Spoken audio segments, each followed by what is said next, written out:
నిర్వాసితుల వివాదాలు ముదిరి పాకనబడుతున్నాయి. అక్రమ చొరబాటుదారులకు సంబంధించి అమెరికా ఓ పక్కన తన దేశంలో అక్రమ చొరబాటుదారులను తీసుకెళ్ళి వేరే దేశాలకు పంపించేయడానికి ప్రిపేర్ చేసుకుంటుంది.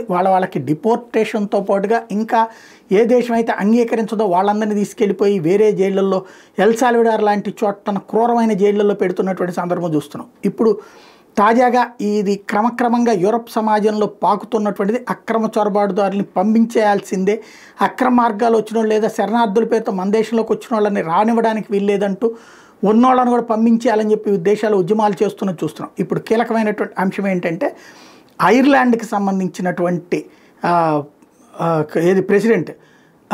ప్రెసిడెంట్ ఎన్నికల్లో పోటీ చేస్తున్నటువంటి కానర్ మెక్ జార్జ్ వచ్చేటప్పటికి తాజాగా ఈ విషయాన్ని ప్రకటించాడు. తను అధ్యక్షుడైతే ఇప్పుడు ప్రస్తుతం అతనే కాంపిటీషన్లో నెంబర్ 1గా ఉన్నాడు.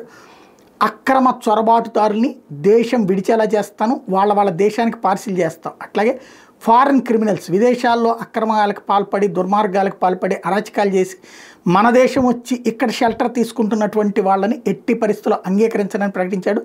అదే సందర్భంలో పాలస్తీనా ఫ్లాగ్ని ఐర్లాండ్లో ఎగరేయడానికి ఒప్పుకోనని తేల్చి చెప్పాడు.